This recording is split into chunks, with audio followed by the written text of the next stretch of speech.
ጤና ይስጥልን። ለሰዓቱ የደረሱና አዳዲስና ሰበር መረጃዎችና በቅድሚያ ማርስቶቹን የፌዴራል መንግስት ሰራዊት ትግራይን እየከበበ ነው ሲል ህወሓት ከሰሰም።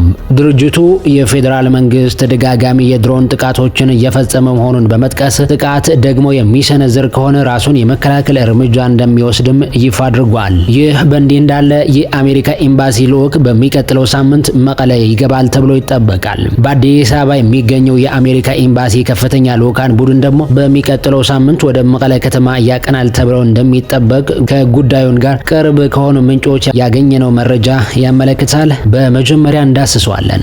ለሽብር ስልጠና ወደ ኤርትራ ሊጓጓዙ ነበሩ የተባሉ በርካታ የሶማሌ ክልል ተወላጆች መያዛቸውን ተሰማም። ምልመላው ከተጀመረበት ጊዜ አንስቶ የኢትዮጵያ ጸጥታ ኃይሎች ክትትል ሲያደርጉበት የነበረ ይህ እንቅስቃሴ ከግብጽ የተሰጠ የበጀት ድጎማ ተደርጎላቸው ይከናወን እንደነበርም ተመላሾች አስታውቀዋል። አቶ አንዳርጋቸው ጽጌም በኤርትራ ኤምባሲ አማካኝነት መጋበዛቸውም እንዲሁም የመገንጠል ዓላማ ከሚያራምዱ ድርጅቶች መካከል ያፈነገጠው የተባለው የኦብነግ መሪ አብዱራህማን መህዲ የሚገኙበታል። ሌላኛው መረጃችን ነው። የአሜሪካው ፕሬዝዳንት ዶናልድ ትራምፕ እና ምክትላቸውን ፕሬዝዳንት ጄዲ ቫንስ ኢራን ከዩናይትድ ስቴትስ ጋር ባደረገችው ስምምነት የተነሳ 74 ሳንቲም ወደ ቴሄራን አይሄድም ሲሉ ተናገሩ። ምክትል ፕሬዝዳንቱ ለፎክስ ኒውስ በሰጡት ቃለ ምልልስ የቀድሞው ፕሬዝዳንት ባራክ ኦባማ ለኢራን ከ1 ቢሊዮን ዶላር በላይ በጥሬ ገንዘብ ሰጥተዋል ሲሉ ከትራምፕ አስተዳደር ጋር አነጻጽረዋል። እንመለከተዋለን። በደቡብ ካሊፎርኒያ የአሜሪካ አየር ኃይል የጦር አውሮፕላን የሆነው ቢ-52 ቦምበር ተከስክሶ 2 የቦይንግ ሰራተኞችን ጨምሮ 8 ሰዎች መሞታቸው ተገለጸ። የጦር አውሮፕላኑ ትናንት ሰኞ መደበኛ ፍተሻ እያደረገ ሳለ ነበር አደጋው የተከሰተው። እነዚህንና ሌሎች መረጃዎችን የምንነግራችሁ ይሆናል። አብራችሁ እንድትቆዩ በአክብሮት እየጋበዝን አሁን ዝርዝሮቹን እንሆ። የኢትዮጵያ ምርጫ ቦርድ የህጋዊ ሰውነት እውቅናን የሰረዘውን በአሁኑ ወቅት የትግራይ ክልልን እያስተዳደረ የሚገኘው ህወሓት የፌዴራል መንግስት አዲስ ጦርነት ለመክፈት ሰራዊቱን ወደ ትግራይ አዋሳኝ አካባቢዎች እያስጠጋ ነው ሲል ከሰሰም። ድርጅቱ በመግለጫው የፌዴራል መንግስቱ ተደጋጋሚ የድሮን ጥቃቶችን እየፈጸመ መሆኑን በመጥቀስ ጥቃት የሚሰነዘር ከሆነ ደግሞ ራሱን የመከላከል እርምጃ እንደሚወስድ በይፋ አስታውቋል። ህወሓት በመግለጫው በህልውናችን ላይ የሚቃጣ ማንኛውም ዘመቻ ራሳችን የመከላከል ተፈጥሯዊ መብት አለን ያለ ሲሆን ህልውናውን ለማረጋገጥ ዛሬም እንደ ትናንቱ በጽናት ታግላለሁ ሲል ገልጿል። ድርጅቱ አክሎም የሚያካሂደው ትግል ፍትሃዊ እንደሆነ ውጤቱም በአሸናፊነት እንደሚጠናቀቅ ፍጹም እምነት እንዳለው ነው የገለጸው። በህወሓትና በፌዴራል መንግስት መካከል ያለው የቆየ አለመግባባት ዳግሞ ወደ ግጭት ሊያመራ እንደሚችል የፖለቲካ ተንታኞች ስጋታቸውን ሲገልጹ ቆይተዋል። ይሁን እንጂ እስካሁን ድረስ የፌዴራል መንግስት ከህወሓት በኩል ለቀረቡት ክሶችና ስለተባለው የጦር እንቅስቃሴ የሰጠው ይፋዊ ምላሽ የለም።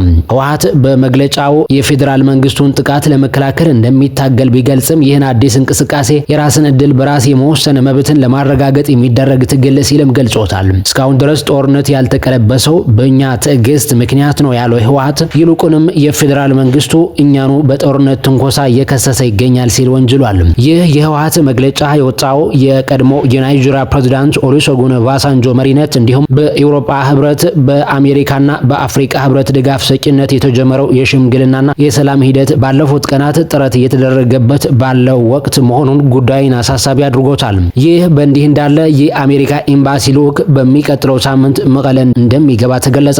በአዲስ አበባ የሚገኘው የአሜሪካ ኤምባሲ ከፍተኛ ልዑካን ቡድን በሚቀጥለው ሳምንት ወደ መቀለ ከተማ ያቀናል ተብሎ እንደሚጠበቅ ጉዳዩን ቅርብ ከሆኑ ምንጮች ያገኘነው መረጃ ያመለክታል። እንደ መረጃው ስለ ጉብኝቱ ዋና ዓላማ፣ ስለ ልዑካን ቡድኑ ዓላማ ማንነት እስካሁን በይፋ የተገለጸ ነገር ባይኖርም ይሁን እንጂ በመቀለ ከህወሓት አመራሮች ጋር ይገናኛሉ ተብሎ ይጠበቃል። ይህ የታቀደው ጉዞ በትግራይ ክልል ውስጥ የፖለቲካ ውጥረቶችን በበረቱበት እንዲሁም የፕሪቶሪያውን የሰላም ስምምነት አፈጻጸም ለመደገፍና በትግራይ ባለድርሻ አካላት መካከል ውይይትን ለማበረታታት ያለሙ ዲፕሎማሲያዊ ጥረቶች እየተደረጉ ባሉበት ወቅት ነው ይህ እየመጣ ያለው። የአሜሪካ ኤምባሲ ልዑካን ቡድን ጉብኝት የአፍሪካ ህብረት የአፍሪካ ቀንድ ከፍተኛ ተወካይ የሆኑት የቀድሞ የናይጄሪያ ፕሬዝዳንት ኦሉሴጉን ኦባሳንጆ ኦባሳንጆ ባለፈው ሳምንት በመቀለ ካደረጉት ጉብኝት ቀጥሎ የሚመጣው መሆኑም ታውቋል። ኦባሳንጆ በቆይታቸውም ከህወሓት ሊቀመንበር ጋር በሰላም ስምምነቱ አፈጻጸም በክልሉ የጸጥታ ሁኔታና ወቅታዊ የፖለቲካ እንቅስቃሴዎች ዙሪያ መወያየታቸውን ይታወሳል። አሜሪካን ጨምሮ ዓለም አቀፍ ተዋንያን በትግራይ ክልል እየታዩ ባሉ ወቅታዊ ለውጦችን በተለይም እየሰፋ መጥተዋል በተባሉ የፖለቲካ ልዩነቶች በሰላም ስምምነቱ አፈጻጸም ዙሪያ ባለው ውዝግቦችን እንዲሁም በሰብአዊ ድጋፍ አቅርቦትና በአጠቃላይ አስተዳደራዊ ጉዳዮች ላይ ያላቸውን ስጋት ሲገልጹ መቆየታቸውን ይታወቃል። የዩናይትድ ስቴትስ በትግራይ የ2 ዓመት ጦርነት መክተሚያ ላይ ቁልፍ የዲፕሎማሲ ሚና የተጫወተች ሲሆን የፕሪቶሪያው ስምምነት ሙሉ በሙሉ እንዲተገበር በጦርነቱ ወቅት ስለተፈጸሙ በደሎች ተጠያቂነት እንዲሰፍንና በትግራይ መሰረታዊ አገልግሎቶችን ሙሉ በሙሉ እንዲመለሱ በተደጋጋሚ ጥረት ስታደርግ መቆየቷን ይነገራል። ይህ በሚቀጥለው ሳምንት ይደረጋል የተባለውን የአሜሪካ ኤምባሲ ልዑካን ቡድን ጉብኝት ዋሽንግተን በትግራይ ክልል እየተቀያየረ ባለው የፖለቲካ ምህዳር ላይ ያላትን አቋም አመላካች ሊሆን ስለሚችል ብዙዎችን ዘንድ ከፍተኛ ትኩረትን ስቧል። ዜናው እስከተጠናቀረበት ሰዓት ድረስ የአዲስ አበባ የሚገኘው የአሜሪካ ኤምባሲ ባለስልጣናት ስለታቀደው ጉዞ በይፋ የሰጡት አስተያየት የለም። የኡጋንዳው ጄኔራል በበኩላቸው ህወሓት ድጋሚ ጦርነት እንዳይጀምር ተማጸኑ።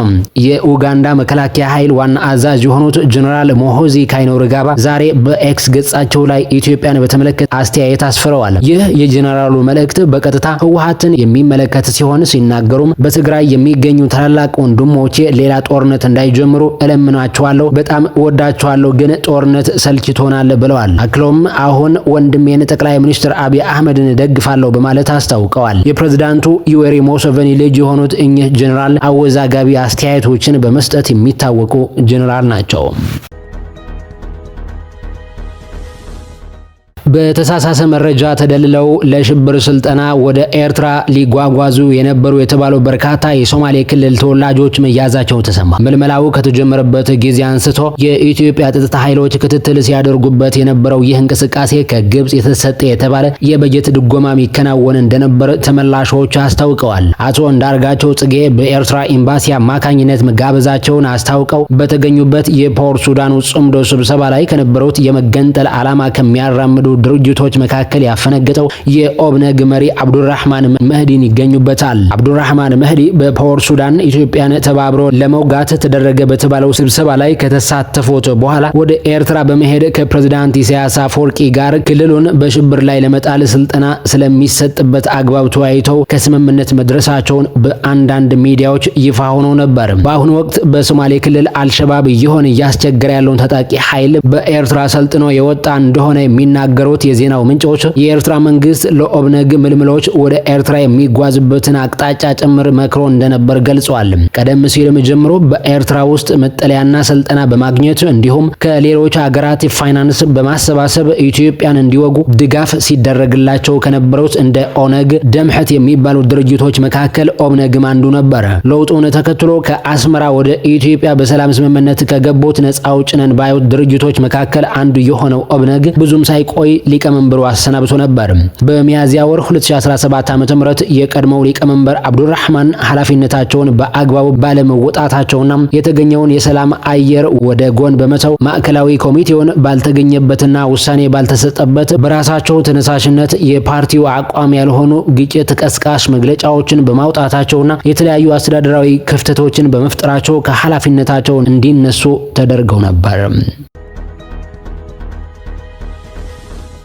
የአሜሪካው ፕሬዝዳንት ዶናልድ ትራምፕና ምክትላቸው ፕሬዝዳንት ጄዲ ቫንስ ኢራን ከዩናይትድ ስቴትስ ጋር ባደረገችው ስምምነት የተነሳ 70 ሳንቲም ወደ ቴሄራን አይሄድም ሲሉ ተናገሩ።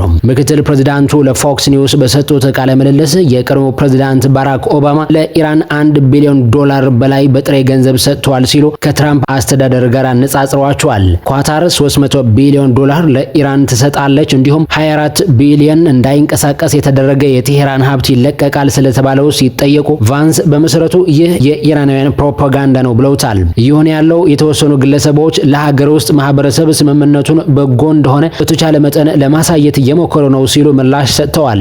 የአሜሪካ 70 ሳንቲም ወደ ኢራን አይሄድም፣ $300 ቢሊዮን ወይም $24 ቢሊዮን ምንም አይነት ገንዘብ በማለት ግዴታቸውን የሚወጡ ከሆነ ለኢራን ጥቅም አለው በማለት ኳታር፣ ዩኤኢ ወይም ሳውዲ አረቢያ በኢራን መዋዕለ ንዋያቸው ሊያፈሱ እንደሚችሉ ጠቁመዋል። አሜሪካ አሜሪካና አጋሮቿ ከፍተኛ መጠን ያለው ገንዘብ ለኢራን መልሶ ግንባታ ይሰጣል መባሉን አስተባበሉ። ፕሬዝዳንቱ በማህበራዊ ሚዲያ ገጻቸው ላይ እንደጻፉት ኢራን የኒውክሌር ጦር መሳሪያ ፈጽሞ እንደማይኖራት ከስምምነት ላይ መደረሱን ጠቅሰው ነገር ግን አሜሪካ ለኢራን 300 ሚሊዮን ዶላር ለመስጠት ተስማምታለች የሚሉ ዘገባዎችን አስተባብለዋል። ዶናልድ ትራምፕ በትሩዝ ሶሻል የማህበራዊ ሚዲያ ገጻቸው ላይ አሜሪካ ለኢራን 300 ሚሊዮን ዶላር ልትከፍል ነው በሚል የሚነገረው በደደብ ዲሞክራቶች የሚነገር ሐሰተኛ ዜና ነው ብለዋል። ኢራንና አሜሪካ ደረሱበት የተባለው እና ራሳቸው ፕሬዝዳንት ትራምፕ ፈርመውታል የተባለው ጦርነትን የሚያስቆመው የመግባቢያ ሰነድ ዝርዝር ዋነኛ ይዘት ይፋ አልሆነም። በደቡብ ካሊፎርኒያ የአሜሪካ አየር ኃይል የጦር አውሮፕላን የሆነው ቢ52 ቦምበር ተከስክሶ 2 የቦይንግ ሰራተኞችን ጨምሮ 8 ሰዎች መሞታቸው ተገለጸ። የጦር አውሮፕላኑ ትናንት ሰኞ መደበኛ ፍተሻ እያደረገ ሳለ ነበር አደጋው የተከሰተው። ኮሎኔል ጄምስ ሄይስ ዛሬ በኤድዋርድስ አየር ኃይል መቀመጫ አሳዛኝ ክስተት ተፈጥሯል፣ 8 ታላቅ አሜሪካውያን አጥተናል፣ ወታደሮች የንጹሃን ዜጎችና መንግስት ኮንትራክት የሰጣቸውን ይገኝበታል ብለዋል። የአየር ኃይል መቀመጫውን እንዳለው የመጀመሪያ ደረጃ ሪፖርቶች ከአደጋ መትረፍ እንደማይቻል አሳይተዋል። የሞቱት ሰዎች ዝርዝር ለቤተሰቦቻቸውን ከተገለጸ በኋላ ለህዝብ ይፋ ይሆናል። የአውሮፕላን አደጋው የደረሰው ጉዳት በአየር ኃይሉ ብቻ ተወስኖ እንዲቀር ማድረግ መቻሉን የተገለጸው ቢ52 የተባለው የጦር አውሮፕላን ለአየር ኃይሉን መቆጣጠሪያ ስርዓት ድጋፍ እየሰጠ እንደነበርና በረራ ጀምሮ ብዙም ሳይቆይ እንደተከሰከሰ ነው የተገለጸው። የአደጋው መንስኤ ይፋ የሚደረገው ምርመራዎች ከተካሄዱ በኋላ መሆኑን የተገለጸው ሲሆን ይህም እስከ 30 ቀናት ሊወስድ እንደሚችል ነው የተነገረው። ተመልካቾች መረጃዎቻችን በዚህ አጠናቀቅን። በቀጣይ አዳዲስ መረጃዎች የምንገናኝ ይሆናል። ቸር ቆዩልን።